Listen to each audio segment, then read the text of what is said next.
Hello friends, बुधवार का दिन और आज हम बात करने जा रहे हैं मार्केट के बारे में। और आपको पता है मार्केट अच्छा खासा गिरा आज।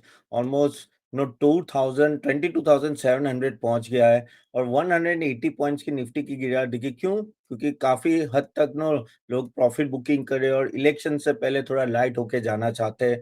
सो वही एक खास रीजन देख रहे थे। अदरवाइज अगर आप देखो कल की बात करें तो यूएस ने नास्डैक ने ऑल टाइम हाई टच किया था और ओवरऑल ग्लोबल मार्केट भी अच्छे ही है। ओवरऑल ऐसा कुछ प्रॉब्लम नहीं थी। आपको पता है एनवीडिया ने ऊपर ही ऊपर जा रहा है ना, उनका रिजल्ट ऐसा आ रहा है ना यूएस में कि वो ऊपर ही ऊपर जा रहा है।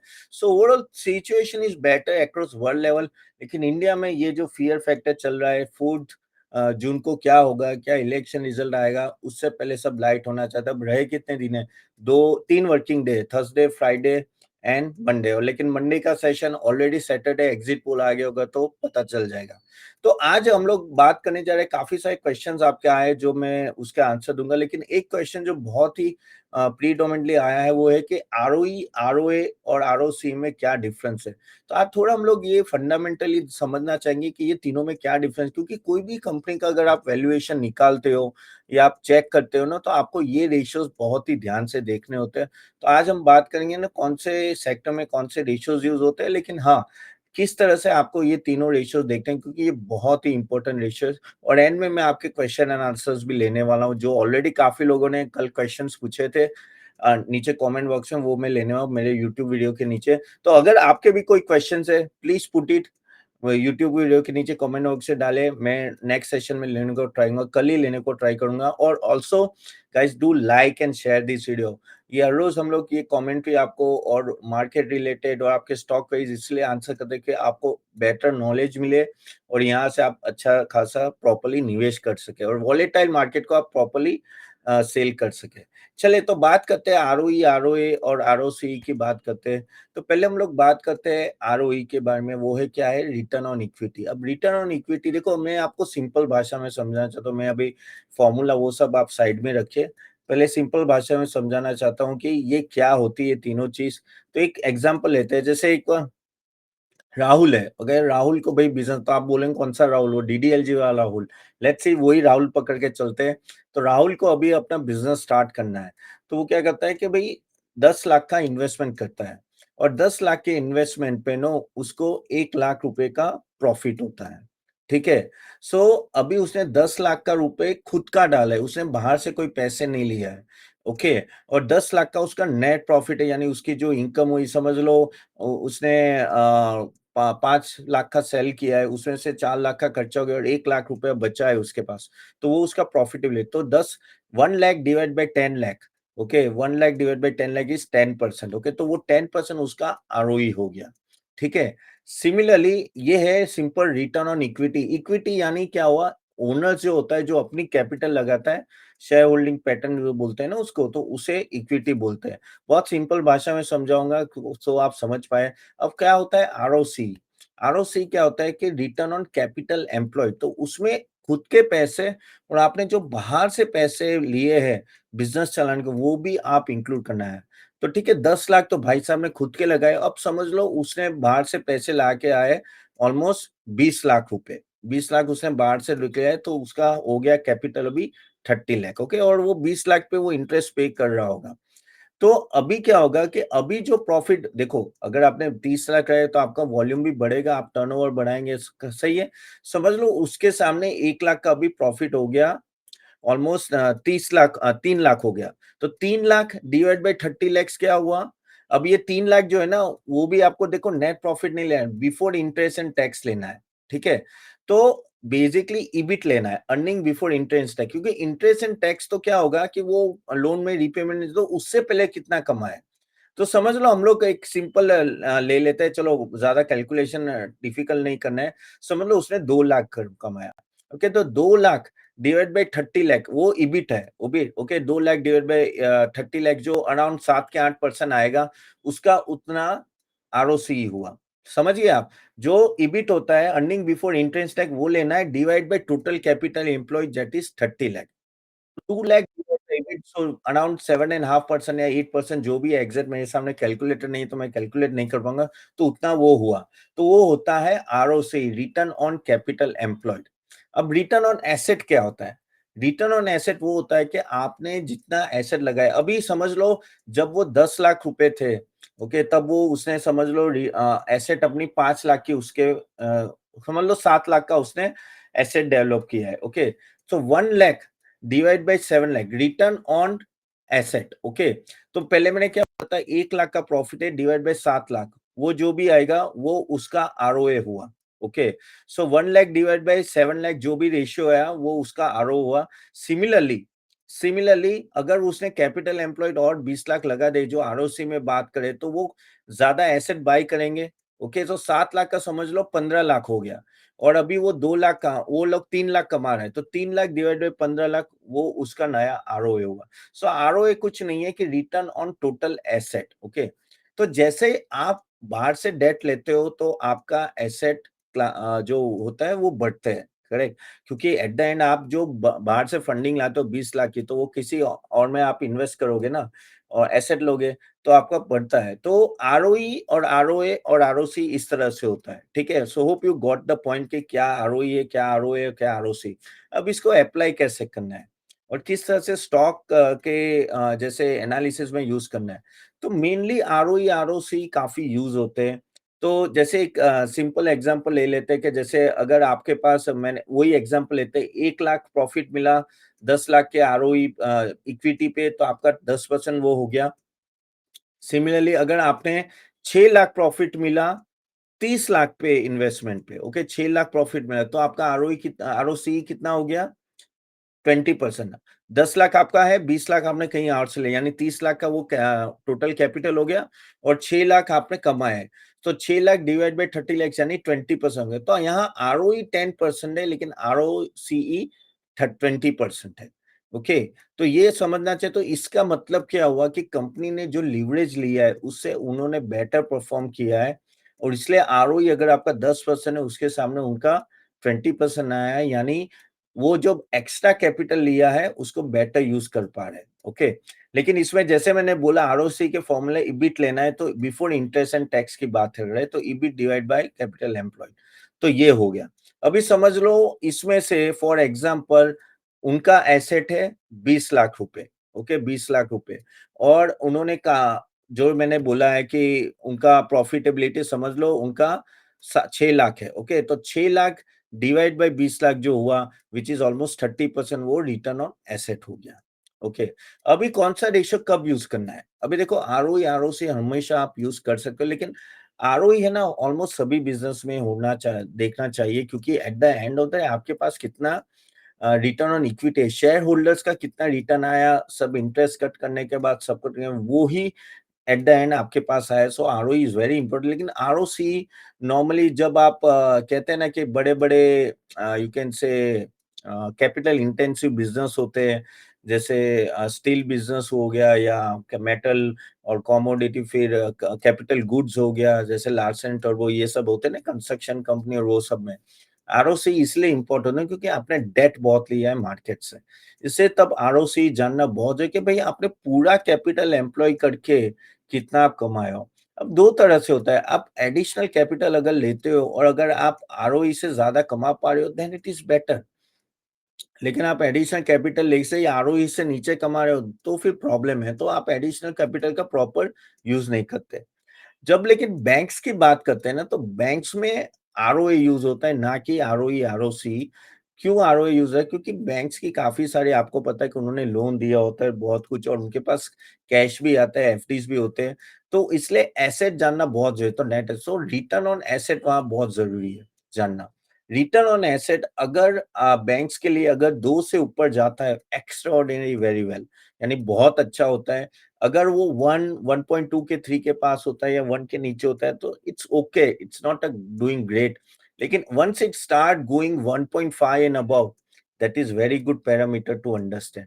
सो अगर आप बैंकिंग की बात करो तो आरओए ज्यादा इंपॉर्टेंट है। बाकी सब में भी आप आरओए यूज कर सकते हो, लेकिन बाकी सब सेक्टर्स में ना आरओई आरओसी ज्यादा चलेगा। और आरओई आरओसी भी अगर आप ध्यान से देखो तो उसमें भी 15% के आसपास होना चाहिए, मिनिमम 15 से 20%। तो बेटर रहता है क्योंकि अगर 15 क्यों देखो यार आपका रिस्क फ्री रिटर्न ही कितना है 6 से 7% है, ओके? आप मार्केट से कमा लेते हो एफडी के और से और यहाँ जब मार्केट में आते हो तो यार एटलीस्ट डबल तो चाहिए, तो आरओई 15 या आरओसी 15% तो मिनिमम होना चाहिए, उससे ज़्यादा हो तो बेटर है। अब आप बात करें कि हम लोग भई आरओई, आरओसी अगर 20-25 हो, ओके वेरी गुड। लेकिन आपका प्रॉफिट ग्रोथ 5 या 10% हो, तो क्या ये सही है? Is it good? Just type in the chat box आपको क्या लगता है? क्योंकि देखो eight the end of the day अगर ये तो ऐसी ही बात होगी कि आपके पास डिग्री सब कुछ है, लेकिन आप परफ़ॉर्म नहीं कर पा रहे हो। अगर 20 से ऊपर आरओई है या 25 से ऊपर आरओसी है, तो आप परफ़ॉर्म तो बहुत ही अच्छा कर रहे हो, लेकिन आपका ग्रोथ ही 5-10% है, तो ये सब कंपनीज़ में आपको ओवर द एंड मज़ा नहीं आएगा। ओवर द एंड ये कंपनी ज़्यादा रिटर्न नहीं दे पाएँगे। तो एक तरह से जब आरओई, आरओसी देखते हो, उसके साथ आपको ग्रोथ भी देखना ज़रूरी है। क्या यहाँ से ग्रोथ भी उस तरह से भाग रहा है, आगे जाके भागेगा क्योंकि ये अगर आप देखते नहीं हो, तो ऐसा हो सकता है कि आप तो वही सब फंडामेंटल देख के बैठ गए आरओई, आरओसी, आरओए फिर क्या है मार्जिन और ये वो सब कुछ काफ़ी सारे रेशियो देख के बैठ गए और लगता है कंपनी लेकिन इसका ग्रोथ ही नहीं आ रहा है। तो उस तरह से भी ये पूरा नेगेटिव जाएगा आपके लिए। सो थोड़ा आपको यहाँ ध्यान देने की ज़रूरत है कि अगर आपका ग्रोथ कैच अप नहीं कर रहा है आरओई से eventually that is not helpful to you. तो ऐसी कंपनी में भी इन्वेस्ट करने का कोई फ़ायदा नहीं है। गाइज़ ये सब जो मैं आपको बता रहा हूँ, ये सब हम लोग ऑलरेडी हमारे एजुकेशन में हम लोग बताते हैं। अगर चाहो तो आप हमारा ये जो नेक्स्ट सेशन होगा, उसमें आप अटेंड कर सकते हैं। आज शाम को ये तो आप चाहो तो क्लिक द लिंक और डू अटेंड दैट सेशन क्योंकि हम लोग ये बहुत डिटेल में बात करते हैं। आज मैं आपको जस्ट थोड़े ग्लिम्प्स दे रहा हूँ कि किस तरह से आपको आगे जाना है स्टॉक सिलेक्शन में। तो कैपिटल गुड्स में जैसे हमने बोला आरओसी ज़्यादा इम्पोर्टेंट लेकिन बाकी सब सेगमेंट में अगर आप देखो तो आरओई ज़्यादा इम्पोर्टेंट। लेकिन क्या ये आरओई, आरओसी या आरओए देख के आप डिसीजन ले सकते हो? नहीं, ऐसा नहीं होता है। हर एक सेक्टर में बहुत सारे अदर रेशियोज़ होते हैं जो आपको देखने पड़ते हैं और वो रेशियोज़ के बेस पे कॉम्बिनेशन ऑफ रेशियोज़ से आपको डिसीजन लेना है। अगेन ये सब जो रेशियोज़ होते हैं वो प्रेज़ेंट दिखाते हैं, वो फ्यूचर नहीं दिखाते हैं। तो फ्यूचर में आप मैनेजमेंट का गाइडेंस क्या करने जा रही है मैनेजमेंट, यहाँ से उनका फ्यूचर प्रोस्पेक्ट्स कैसा है, क्या-क्या चीज़ें वो लोग आगे जाके करने और ये सब आपको देखना पड़ेगा तब जाके कॉम्बिनेशंस होगा। जस्ट बेस्ड ऑन रेशियो क्योंकि ये सब क्या है, ये अभी तक की कहानी बता रहे हैं। ये आगे जाके की कहानी नहीं बता रहे और आगे जाके अगर ग्रोथ नहीं आता है तो ये सब श्रिंक होने लगता है। क्योंकि at the end of the day growth is most important thing वो कहते हैं ना ग्रोथ एक तरह से ऑक्सीजन है कंपनी का अगर ग्रोथ ही नहीं आएगा कंपनी में सेल्स ग्रोथ या प्रॉफिट ग्रोथ तो भी प्रॉब्लम है अगर प्रॉफिट भी मार्जिन भी घट गए तो ये सब आरओई आरओसी भी आपको दिखेगा कि ये सब कम होने लगेंगे स्लोली एंड ग्रेजुअली सो ये मैं आपको इसलिए बताया कि ये कॉन्टेक्स्ट बहुत ही इंपॉर्टेंट है जब किसी भी स्टॉक के बारे में बात करो। होप आप ये तीनों पॉइंट को समझ गए हो। अगर कुछ भी क्वेश्चन है, आप कमेंट बॉक्स में डाल देना, मैं नेक्स्ट टाइम ले लूँगा और आपको कोई और भी कंपनी और उस बारे में जानना है तो भी डाल देना, I will take it. So hope ये आपको अच्छा लगा होगा और आपको कोई सब्जेक्ट के बारे में जानना तो लिख दीजिएगा नीचे। तो अभी ये बात थी आरओई, आरओसी और वो सब की। अभी हम लोग बात करेंगे आपके क्वेश्चन एंड आंसर की जो बहुत सारा है। तो चलिए थोड़ा उसमें डिटेल में जाके देखते हैं कौन से क्वेश्चन्स है और गाइस जैसे मैंने बोला कि ये सब चीज़ें बहुत ही इम्पोर्टेंट तो इग्नोर मत कीजिएगा, इग्नोर मत कीजिए, ओके?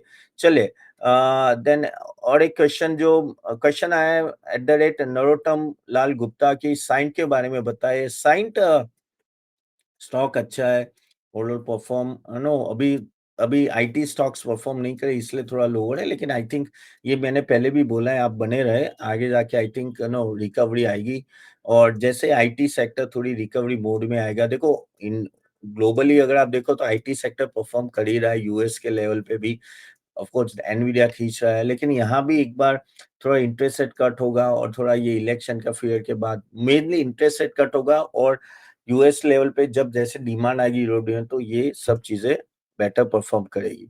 ओके दूसरा एक क्वेश्चन है सुधीर सिंह का कि क्या हमें idea means Vodafone Idea shares buy करने चाहिए लॉन्ग टर्म के लिए। ये क्वेश्चन के बारे में मैंने पहले भी आंसर दिया था कि सुधीर जी देखो एक तो ये कंपनी लिक्विडेट नहीं होने वाली ये तो लग रहा है तो उसमें कोई डाउट नहीं है। लेकिन यहाँ से आपको देखना पड़ेगा क्या ये किस तरह से एयरटेल और जियो को कॉम्पिटिशन देगी, ओके? क्योंकि एक बार कस्टमर चले जाते हैं ना, वो कस्टमर लाना बहुत ईज़ी नहीं होता है। एक बार आपने जियो, एयरटेल यूज़ करना चालू कर दिया, आप नहीं जाते। देखो, हम भी कभी भी ऑपरेटर चेंज नहीं करते अनलेस अनलेस ये या सिग्नल में प्रॉब्लम है या कुछ सुनाई नहीं दे रहा है, उस तरह से कुछ प्रॉब्लम है। तो आप चेंज करते हो, अदरवाइज़ आप चेंज नहीं करते हो। तो ये चीज़ आपको थोड़ा ध्यान में रखना है कि एट ड and of the day no normally customer acquisition इतना ईज़ी नहीं होगा वोडाफ़ोन के लिए वापिस। हाँ, उनके पास अभी लिक्विडिटी आ गई तो 1 डेढ़ 2 साल अच्छा चलेगा। लेकिन eight the end of the day ना उनको फंड रेज़िंग करते रहना है, तो किस तरह से करेंगे वो देखना है। लेकिन अभी काफ़ी चीपर लेवल पे अवेलेबल इससे सब पूरे सब नो कहते हैं ना कुछ-कुछ बाय ग्रेड्स अपग्रेड्स भी आ गए, काफ़ी सारे ब्रोकिंग हाउस के लिए, तो एक तरह से कहते हैं ना कि एक्साइटमेंट रहा है वोडाफ़ोन आइडिया का। देखते हैं यहाँ से कितना रहेगा, लेकिन हाँ, उस तरह से आप रिस्क लेके जाना चाहते हो आप जाइए, अदरवाइज़ फंडामेंटली तो पता नहीं क्या होगा, okay. So that is the thing. Uh then दूसरा एक क्वेश्चन है राजेश का कि इतना या बेसिकली आदित्य बिरला स्टॉक में इतना भारी क्या कहते हैं ना ऊपर क्यों सब जा रहे हैं? वेल एक बात बता दूँ यहाँ एक ही चीज़ है कि वोडाफ़ोन आइडिया का सर्वाइवल एक तरह का एक बड़ा ब्लेसिंग रहा आदित्य बिरला ग्रुप के लिए। आपको भी पता है Aditya Birla group because Vodafone idea problem में था, तो पूरा सभी को यही डर था कि अगर ये वोडाफ़ोन आइडिया डूब गया तो एक बड़ा डेट आ जाएगा आदित्य बिरला कंपनी पे। अब जैसे ही वो थोड़ा रिकवरी मोड पे आया है वोडाफ़ोन, अब देखो most of the Aditya Birla stock has going up और एक तरह से गोल्डन फेज़ में अभी आदित्य बिरला ग्रुप। क्यों? क्योंकि at the end of the day सबको लग रहा है कि चलो यार ये वोडाफ़ोन आइडिया का चैप्टर खत्म हो गया। अब यहाँ से आदित्य बिरला ग्रुप सब और उस तरह से अभी वो लोग भी है ना कुछ अच्छे सारे नो की लीवर्स टच कर रहे हो और नो काफ़ी चेंजेस ला रहे हैं अपने ग्रुप्स में। तो overall I think Aditya Birla group ने बहुत यहाँ से लग रहा है कि एक तरह से अच्छा परफ़ॉर्म करेंगे।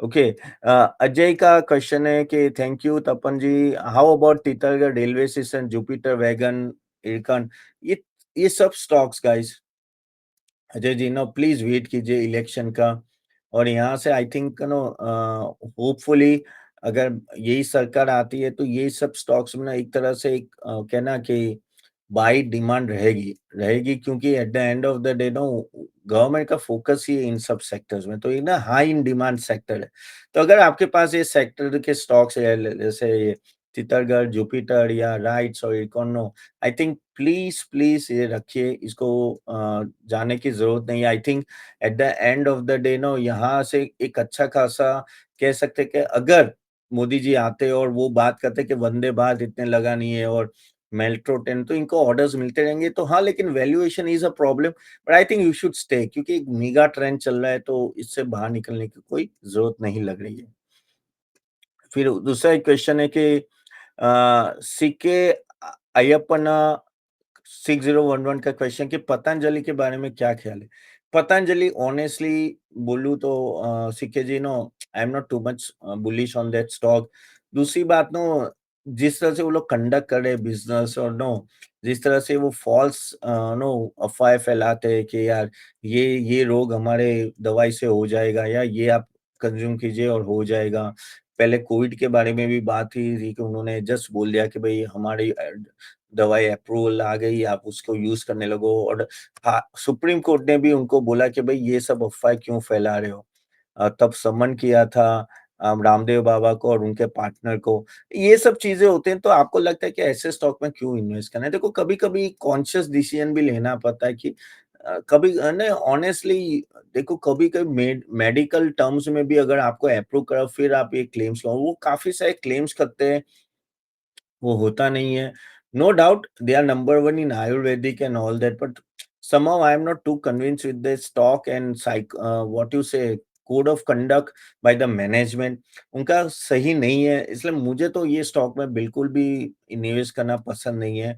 पहले जब आया था तब एवरीवन वाज़ एक्साइटेड लेकिन वो बाद में डाइवर्ट होते गए और उनके बस ये एफएमसीजी की जो एमएनसीज़ हैं उनके साथ कॉम्पिटिशन में ना काफ़ी वो अपने जो राह में चले तो वो दूसरे राह में चले, ऐसा मुझे फ़ील होता है। इसलिए मुझे ये स्टॉक इतना अभी गो टू लग नहीं रहा है और उनके काफ़ी सारे प्रॉब्लम्स भी चल रहे हैं। सो मेरे हिसाब से तो सीके जी इसको अवॉइड कीजिए, that is what my suggestion will be. दूसरा एक पंकज जी का क्वेश्चन है कि पंकज जैन 516 है कि आईआरबी एनर्जी कैसा है? सॉरी, आईआरबी इंफ्रा एनर्जी कैसा है? आईआरबी एनर्जी नो, अगर आप बात करें, मैं मेरे हिसाब से आप आई थिंक आईआरबी इंफ्रा की बात कर रहे होंगे शायद। आई थिंक आईआरबी इंफ्रा तो ओवरऑल ओके स्टॉक है और अच्छा खासा ऊपर गया था अभी। और आई थिंक ये मोदी सरकार आएगी तो काफ़ी रोड डेवलपमेंट की बात है और आईआरबी पायनियर है उसमें, तो बने रहे। ये एक ऐसा कंस्ट्रक्शन कंपनी में स्टॉक है ना, रोड इंफ्रास्ट्रक्चर उस समय स्टॉक है जिसने तो भी कंसिस्टेंटली थोड़ा परफॉर्म किया है। I think one should wait, let's see how the new government is coming with their agenda, कितना एलोकेशन करती है इंफ्रास्ट्रक्चर में, तो इनको एक बेनिफिट रहेगा। और इन्होंने उस तरह का काम भी किया है आगे, काफी सारे बड़े बड़े टोल्स और वो संभाले, तो I think that will be I think overall the opportunity looks good. तो पंकज जी बने रहे इसमें। दूसरा एक क्वेश्चन है माधवी का, तो माधवी जी का क्वेश्चन है कि यहाँ से कैसे आप देखते हो मार्केट के बारे में? तो मार्केट के बारे में just as simple as that 4 जून को वेट करो और उसके बाद डिसीजन लो। उससे पहले तो क्या बोलना है? आप देखो मार्केट में भी माधवी जी एक अच्छा खासा करेक्शन आ रहा है, लोग प्रॉफिट बुकिंग करें और यहाँ से भी देखते हैं कि 4 जून तक क्या हाल होता है। अभी 2 दिन ही है देखो, थर्सडे और फ्राइडे, ये 2 दिन में जितना करेक्शन होना होगा वो हो जाएगा। सैटरडे रिजल्ट आएगा एग्ज़िट पोल का और मंडे तो अकॉर्डिंग टू दैट होगा। तो आप आपको अगर इन्वेस्ट करना है तो आप कर सकते हो। अच्छे स्टॉक आपके अच्छे राइट वैल्यूएशन मिले तो इन्वेस्ट करने में कोई बुराई नहीं है। तो चलिए यहाँ तक रखते हैं and thank you very much guys. तो होप जिसने क्वेश्चन पूछा उनको आंसर मिल गए होंगे। Sorry guys. अगर आप चाहते हो कि आपके भी क्वेश्चन आंसर, तो ज़रूर कमेंट बॉक्स में डालना और मैं नेक्स्ट टाइम लूँगा। और do share and like this video, okay? चलिए तो मिलते हैं कल। Bye bye, see you.